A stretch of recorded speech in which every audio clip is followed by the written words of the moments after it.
Hello प्यारे बच्चों, कैसे हैं आप लोग। उम्मीद करते हैं कि बहुत अच्छे से होंगे और अपने पढ़ाई को एकदम बेहतरीन तरीका से कर रहे होंगे। कहते हैं ना बाबू कि दुनिया का हर शौक पाला नहीं जाता, हर वक्त सोचकर गुजारा नहीं जाता। दुनिया की हर शौक पाला नहीं जाता, हर वक्त सोचकर गुजारा नहीं जाता। और मेहनत करने से हो जाती है मुश्किलें आसान, और मेहनत करने से हो जाती है मुश्किलें आसान। हर काम तकदीर के भरोसे टाला नहीं जाता, है कि नहीं। तो चलिए बाबू, आज के क्लास को हम लोग स्टार्ट करते हैं और देखते हैं, यानी कि पोषण जीव विज्ञान से संबंधित हम लोगों का चैप्टर नंबर जो 1 है, इससे कौन कौन से क्वेश्चन आप लोग एग्जाम में पूछे जाते हैं, कौन कौन से क्वेश्चन इंपॉर्टेंट है, सारे क्वेश्चंस को हम देखेंगे, एक भी प्रश्न को नहीं छोड़ेंगे। तो आप लोग क्लास में शुरू से लेकर लास्ट तक जरूर बने रहिएगा। तो चलिए बाबू, हम क्लास को स्टार्ट करते हैं।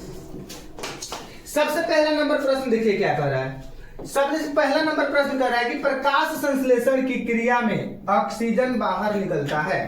किसके द्वारा ऑक्सीजन बाहर निकलता है? प्रकाश संश्लेषण की क्रिया में ऑक्सीजन, है कि नहीं, किसके द्वारा बाहर निकलता है? तो जल के द्वारा बाहर निकलता है, बिल्कुल। चलिए उसके बाद में हम लोग आगे बढ़ने का प्रयास करते हैं, ध्यान दीजिएगा। कह रहा है कि गोवाइटर अथवा घेघा पनपता है। जो गोवाइटर है अथवा जो घेघा है वो पनपता है। किसके द्वारा पनपता है? तो आयोडीन की कमी से पनपता है। आप लोग एक एक प्रश्न को याद रखिएगा, आप लोग एक एक प्रश्न को याद रखिएगा, काफी ज्यादा इंपॉर्टेंट है कि नहीं। चैनल को सब्सक्राइब जरूर कर लीजिएगा क्योंकि तहलका मचने वाला है, आप लोग ध्यान में रखिएगा, ठीक है। चलिए उसके बाद में हम लोग आगे बढ़ने का प्रयास करेंगे, ध्यान दीजिएगा। कूटपाद किसमें पाया जाता है कि नहीं? कूटपाद किसमें पाया जाता है? आप लोग फटाफट से कमेंट करके बताइएगा। यानी कि अमीबा में कूटपाद पाया जाता है, बिल्कुल।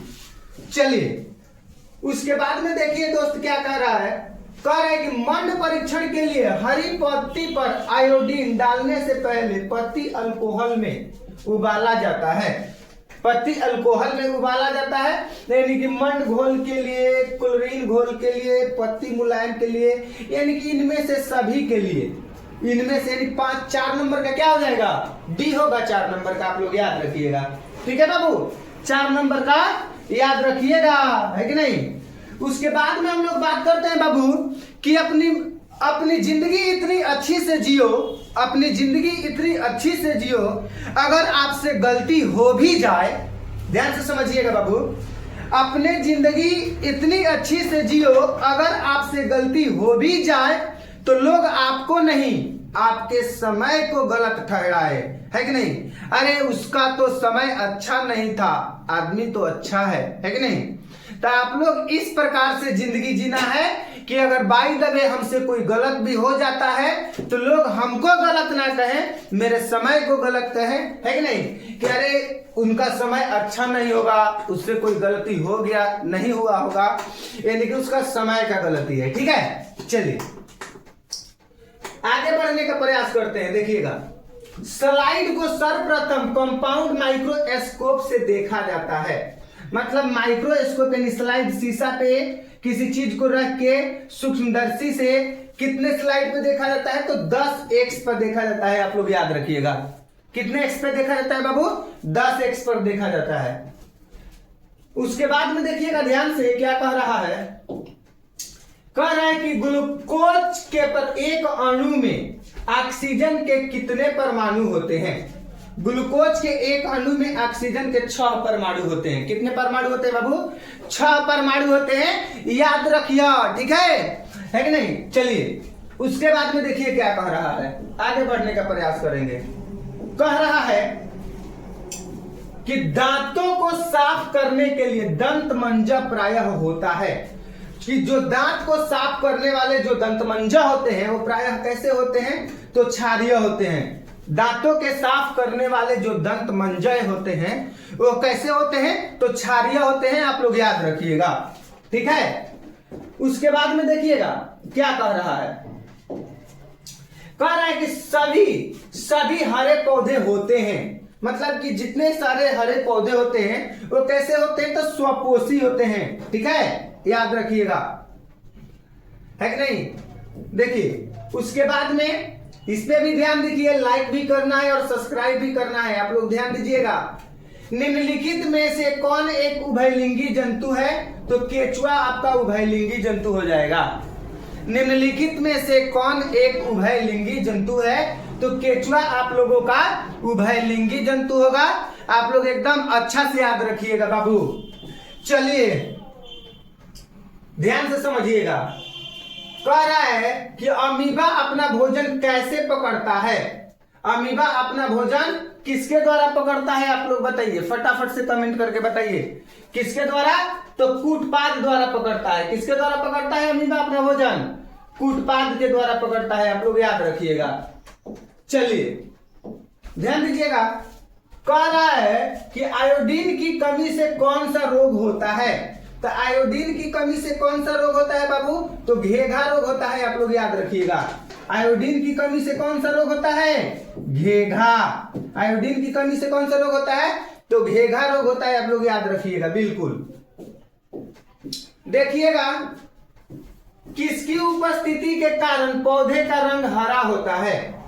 तो क्लोरोफिल की उपस्थिति के कारण पौधे की रंग हरा होता है, आप लोग याद रखिएगा। यानी कि क्लोरोफिल के उपस्थिति के कारण पौधे का रंग क्या होते हैं? हरे होते हैं। काफी आसान और इंपॉर्टेंट प्रश्न है बिल्कुल। उसके बाद में देखिए, हाइड्रा में क्या पाया जाता है? हाइड्रा में क्या पाया जाता है बताइए तो फटाफट से, है कि नहीं? स्पर्शक पाया जाता है। क्या पाया जाता है? स्पर्शक पाया जाता है बिल्कुल। कहते हैं ना बाबू, अमीबा में अधिकांश पोषण कैसे होता है? अमीबा में अधिकांश पोषण कैसे होता है? तो अंतग्रहण होता है, आप लोग याद रखिएगा। ठीक है। उसके बाद में देखिएगा क्या कह रहा है, ध्यान दीजिएगा। कह रहा है प्रकाश संश्लेषण की क्रिया होती है। जो प्रकाश संश्लेषण की क्रिया होती है वो हरे पौधों में होती है। प्रकाश संश्लेषण की क्रिया किसमें होती है? हरे पौधों में होती है, आप लोग याद रखिएगा। कह रहा है कि दांत की ऊपरी परत है। दांत का जो ऊपरी परत है वो कौन है? दांत का ऊपरी परत तो इनामेल है। दांत का ऊपरी परत कौन सा है? इनामेल है। ठीक है। चलिए, कह रहा है कि मानव आहार नाल का सबसे लंबा भाग है। मानव आहार नाल का सबसे लंबा भाग है। तो मानव आहार नाल का सबसे लंबा भाग छोटी आंत है बाबू। नाम तो है छोटी आंत, लेकिन ये आहार नाल का सबसे लंबा भाग है, आप लोग याद रखिएगा। समझे? चलिए, उसके बाद में क्या कह रहा है?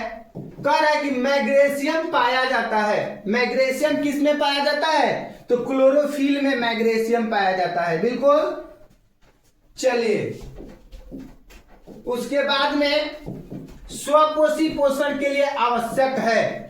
स्वपोषी पोषण के लिए आवश्यक है। क्या है स्वपोषी पोषण के लिए? पर्णहरित भी आवश्यक है। ठीक है। सूर्य का प्रकाश भी आवश्यक है। कार्बन डाइऑक्साइड भी आवश्यक है। यानी कि इनमें से सभी हो जाएगा बिल्कुल। देखिएगा बाबू, न्यूक्लिक शब्द किसके द्वारा दी गई? मतलब सॉरी, न्यूक्लियस शब्द किसके द्वारा दी गई? बताइए, न्यूक्लियस जो शब्द है उस शब्द किसके द्वारा दिया गया? तो रॉबर्ट हुक के द्वारा न्यूक्लियस शब्द दिया गया था। आप लोग याद रखिएगा, न्यूक्लियस शब्द किसके द्वारा दिया गया था? रॉबर्ट हुक के द्वारा न्यूक्लियस शब्द दिया गया था बिल्कुल। उसके बाद में आगे बढ़ने का प्रयास करेंगे। कह रहा है कि पौधों और पशुओं की कोशिकाओं का वैज्ञानिक अध्ययन क्या कहलाता है? पौधों और पशुओं की कोशिकाओं का वैज्ञानिक अध्ययन क्या कहलाता है? तो कोशिका विज्ञान कहलाता है। आप लोग याद रखिएगा। चैप्टर नंबर 1 से अगर आप इस वीडियो को क्लियर कर लेते हैं, टोटल क्वेश्चंस को आप लोग कर लेते हैं, तो चैप्टर नंबर 1 से आप लोग का एको को क्वेश्चन आपके एग्जाम में नहीं छूटेगा। एक भी प्रश्न आप लोगों को परीक्षा में नहीं छूटेगा। ये क्लास 10th के बायोलॉजी के चैप्टर नंबर 1 के बात कर रहे हैं। इसी प्रकार से और भी चैप्टर्स आपको मिलेगा। ठीक है बिल्कुल।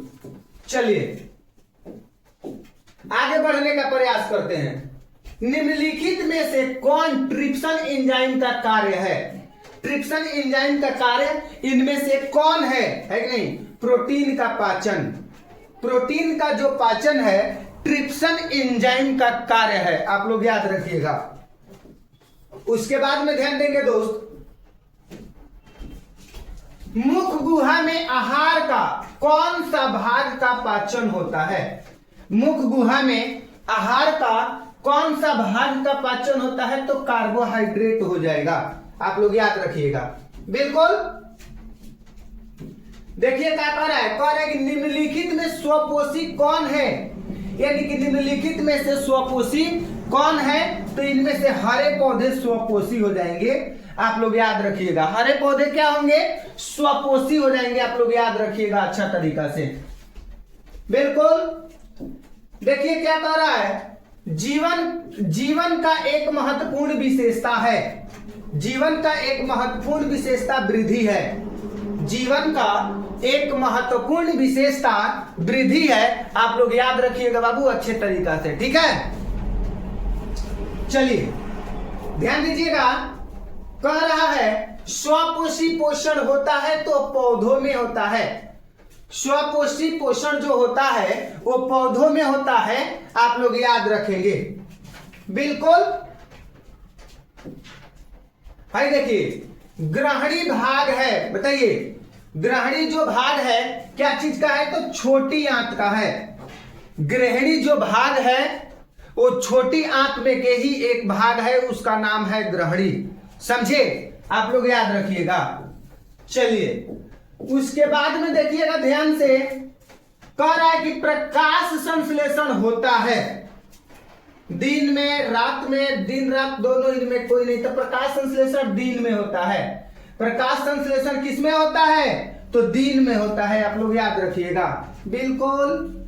चलिए अमृत यानी मृत जीवी, यहाँ पर अ नहीं होगा, मृत जीवी का उदाहरण है। मृत जीवी का उदाहरण कौन सा हो जाएगा बाबू? तब गोबर छत्ता हो जाएगा। गोबर छत्ता जो है वो मृत जीवी का उदाहरण है, आप लोग याद रखेंगे। गोबर छत्ता क्या चीज का उदाहरण है? मृत जीवी का। पौधों में प्रकाश संश्लेषण का स्थान, पौधों में प्रकाश संश्लेषण का स्थान क्लोरोप्लास्ट है, यानी कि पौधा के क्लोरोप्लास्ट में ही प्रकाश संश्लेषण की क्रिया होती है। पौधा के क्लोरोप्लास्ट में ही प्रकाश संश्लेषण की क्रिया होती है, आप लोग याद रखिएगा, ठीक है। चलिए उसके बाद में हम लोग आगे बढ़ने का प्रयास करते हैं। भोजन का पाचन किस प्रकार की अभिक्रिया है? भोजन का पाचन किस प्रकार की अभिक्रिया है? तो उपचयन हो जाएगा। भोजन का पाचन किस प्रकार का अभिक्रिया है बाबू? तो आप लोग याद रखिएगा कि भोजन का पाचन उपचयन अभिक्रिया है। बिल्कुल। चलिए उसके बाद में देखिए क्या कह रहा है, काफी आसान प्रश्न है। कह रहा है कि एक वयस्क मनुष्य के कितने दांत होते हैं? मतलब वयस्क मतलब जवान मनुष्य में कितने दांत होते हैं? तो 32 दांत होते हैं, आप लोग याद रखिएगा। एक वयस्क मनुष्य में कितने दांत होते हैं? तो 32 दांत होते हैं, है कि नहीं? क्लोरोफिल वर्णक का रंग होता है, क्या होता है? तो हरा होता है। क्लोरोफिल वर्णक का रंग होता है, तो क्लोरोफिल वर्णक का जो रंग होता है वो हरा होता है, आप लोग याद रखिएगा। बिल्कुल। चलिए उसके बाद में देखिए, कवक में पोषण की कौन सी विधि पाई जाती है? जो कवक है वो कवक में पोषण की कौन सी विधि पाई जाती है? तो मृत जीवी पाई जाती है। आप लोगों का चैप्टर नंबर 1 से 4 से 5 ऑब्जेक्टिव पूछे जाएंगे। चैप्टर नंबर 1 से 5 लगभग ऑब्जेक्टिव पूछे जाएंगे, तो आप लोग टोटल कंप्लीट करके रखिएगा। एक एक प्रश्न को आप लोगों को याद रखना है, एक भी प्रश्न छूटना नहीं चाहिए, ठीक है। कॉपी पे नोट करना है, वीडियो को एक बार 2 बार देखिए, रिवीजन कीजिए, पढ़ने से ही याद होगा ना। अब सोचिएगा कि अपने से याद हो जाए, तो अपने से थोड़ा ही याद होगा, पढ़ना पड़ेगा, याद करना पड़ेगा, समझना पड़ेगा। पीत रस कहां से स्त्रावित होता है? तो पीत रस यकृत से स्त्रावित होता है। पीत रस कहां से स्त्रावित होता है? तो पीत रस यकृत से स्त्रावित होता है, आप लोग याद रखेंगे। चलिए उसके बाद में देखिएगा गोबर छत्ता है। क्या है गोबर छत्ता, क्या है बता दीजिए आप लोग। क्या हो जाएगा, एक मृतजीवी हो जाएगा। ठीक है, चलिए देखिएगा, दूध से दही बनाने में निम्नलिखित में से कौन सी अभिक्रिया होती है। यानी कि दूध से दही बनाने में निम्नलिखित में से कौन सी अभिक्रिया होती है। कौन सी अभिक्रिया बताइएगा, कौन सी अभिक्रिया होती है, कौन सी अभिक्रिया होती है। तो किण्वन अभिक्रिया होती है। दूध से दही बनाने में कौन सी अभिक्रिया होती है, तो किण्वन अभिक्रिया होती है। उम्मीद करते हैं कि आप लोगों को क्लास बहुत अच्छा से लगा होगा।